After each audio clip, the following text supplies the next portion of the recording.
Salut! Récemment, j'ai reçu deux souris de la marque MSI, des GM31, une version filaire et une version sans fil. Je les ai donc testées pendant environ une semaine et je vais vous dire ce que j'en pense. D'ailleurs, je sais pas si vous avez remarqué, mais il y a quelques trucs qui ont changé un petit peu, notamment l'éclairage. On est sur quelque chose de bien plus costaud parce que avant j'étais sur des softbox à 40 € pour deux en plus. Ça faisait 3-4 ans que je les avais déjà et elles étaient en ruine totale. Tous déchirés et tout, donc j'en ai marre, j'ai tout changé. Là, je suis sur un truc qui est un peu plus élevé niveau tarif, mais il y a aussi d'autres trucs qui ont changé, notamment derrière. Je vous dis pas plus, ça va arriver bientôt. Sinon, dans la boîte, déjà sur la GM31 wireless, on va trouver tout d'abord la souris, un socle pour recharger la souris, ce qui est un excellent point, on verra ça juste après, un câble USB-C en paracorde et un manuel d'utilisation. Au niveau de la version filaire, là par contre on est sur un unboxing un peu moins travaillé on va dire, puisqu'on trouve simplement la souris emballée dans un sachet plastique et un manuel d'utilisation. La première chose que j'ai remarqué quand j'ai pris cette GM31 en main, c'est quand même sa légèreté. C'est pas la plus légère, mais la version filaire pèse 63 grammes et la version sans fil 73. Donc c'est pas les souris les plus légères du marché, mais ça reste quand même convenable. Mais ce qui m'a surtout marqué, c'est sa shape qui est un peu spéciale, puisqu'en fait elle est assez allongée. Et en plus elle est plus de type ergonomique. C'est vrai que ça on dirait pas au premier abord, on dirait plutôt un peu plus une souris symétrique. Par rapport à une G502 par exemple, ça n'a rien à voir. On a juste une légère courbure, mais franchement c'est très bien comme ça. Mais donc par conséquent, elle est pas faite pour les gauchers. Alors juste avant de continuer la vidéo, je voulais juste vous inviter à vous abonner à la chaîne si ce n'est pas encore fait. Ça permet d'aider énormément. Merci à ceux qui le feront. Donc contrairement à ce que cette souris pourrait faire penser, elle est quand même assez petite. Pas en longueur où elle a quand même une taille assez classique, mais en fait en largeur elle est vraiment très fine. Ce qui offre une prise en main assez spéciale, ça change en fait un peu des souris habituelles. Donc MSI indique une longueur de 120 mm avec une hauteur de 37 mm au point le plus haut et en termes de largeur on est sur 59 mm à l'avant et 64 à l'arrière. Alors quand on voit les chiffres, sa largeur peut paraître assez classique. En fait elle est assez fine surtout au niveau du milieu, ce qui fait du coup cette prise en main assez spéciale. En termes de qualité de fabrication, le revêtement en plastique est assez sympa et la souris ne fait clairement pas cheap avec. Sur les côtés, on a aussi un grip en relief en forme de diamant qui pour le coup assure un très bon maintien de la souris en plus d'être très agréable au toucher. La molette reprend d'ailleurs également le même grip. Sinon sur les deux souris on a un câble en paracorde, ce qui fait qu'il se fait très vite oublier quand on utilise la souris. En termes de boutons, cette GM31 n'est pas plus fournie que d'autres souris de ce style, puisqu'elle a en plus des clics principaux, deux clics latéraux sur la gauche, un bouton de DPI en dessous, ce qui permet d'éviter de changer accidentellement de DPI en pleine partie, et pour la version sans fil, un petit switch pour allumer et éteindre la souris. En termes de différents styles de prise en main, cette souris fait très bien le job en palm grip ou en claw grip, même avec une très petite main comme moi, mais par contre pour faire du fingertip grip, faut une main, on va dire dans la moyenne ou grande. Pas très petite comme moi. Moi pour le coup la plupart du temps j'utilise du claw grip donc j'ai eu aucun souci.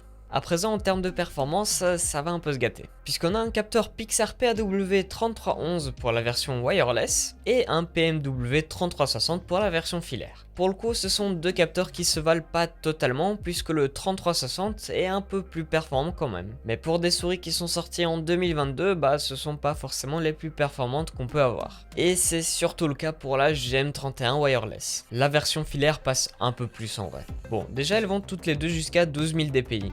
Ce qui est quand même assez peu quand on voit d'autres souris qui vont bien plus loin comme 26 000 dpi par exemple. Mais le PAW3311 ne supporte que 35 G d'accélération maximale. Alors que le 3360 peut supporter jusqu'à 50 G, ce qui est bien mieux. Et comparable aux derniers capteurs qui sont sortis maintenant.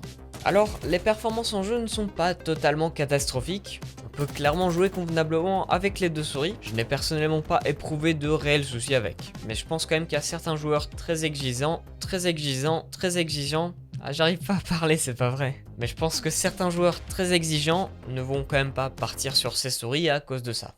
Les deux souris ont des patins assez larges, mais ils ont tendance à légèrement accrocher au tapis, ce qui fait qu'on n'a pas la glisse la plus fluide. Sinon, sur ces deux GM31, on retrouve des switches de chez Omron, et je vous laisse écouter tout de suite ce que ça rend.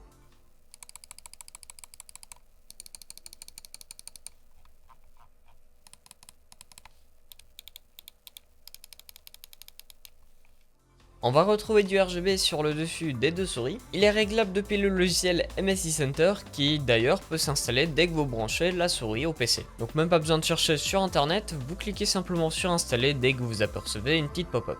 Et on va finir sur l'autonomie de la GM31 wireless. Ça ne concerne du coup qu'elle puisque la version filaire ne possède pas de batterie. MSI annonce une autonomie maximale de 110 heures, mais également avec 10 minutes de recharge, vous êtes censé tenir quand même 7 heures. Mais il faut surtout pas oublier qu'on a un socle pour recharger la souris. Donc dès que vous regardez une vidéo, un film, une série ou que vous vous absentez, prenez le réflexe de déposer la souris sur son socle. Vous allez voir, vous ne devrez plus jamais recharger la souris en filaire. J'ai pu utiliser ce système sur une Logitech G Pro Wireless pendant plus d'un an et je peux vous dire, ça marche excellemment bien. J'ai rechargé je pense au maximum 2 fois la souris en fil parce que j'avais oublié de la déposer. C'est vraiment dommage que très peu de constructeurs proposent ce genre de choses sur leur souris puisque pour moi c'est clairement un game changer. Je pense que ça peut avoir un impact réel sur le choix d'une souris. Et on va conclure avec le prix. Donc tout d'abord la GM31 filaire, vous allez pouvoir la retrouver sur Amazon.fr à un prix de 45 €, mais la version wireless, vous allez plutôt la retrouver à un prix de 70 €. Et c'est vrai qu'aux alentours du même tarif, on peut trouver bien plus performant comme souris, mais honnêtement si vous n'êtes pas un joueur chevronné qui cherche à tout prix les plus grandes performances, je pense clairement que cette souris peut vous suffire. Puisqu'en soi je suis pas quelqu'un qui tryhard en compétitif ou quoi, je joue la plupart du temps pour me détendre. Alors oui je fais quelques parties compétitives mais pas plus que ça, et honnêtement pour moi bah ça m'a suffi. Et puis il faut pas oublier que pour ce prix on a quand même une très bonne qualité de fabrication. Mais donc je pense que c'est ainsi qu'on va s'arrêter là. Encore merci à MSI qui m'ont prêté ces 2 souris pour le test. Vous allez donc retrouver le lien des 2 souris en description. C'est également des liens affiliés donc ça permet d'aider la chaîne. En tout cas si jamais la vidéo vous aura plu, et bien pensez à mettre un petit pouce vers le haut. Pensez également à rejoindre mon serveur Discord qui se trouve en description et également mon X qui se trouve juste en dessous. Sur ce, eh bien moi je vous dis à une prochaine vidéo. Adieu à tout le monde, c'était XR.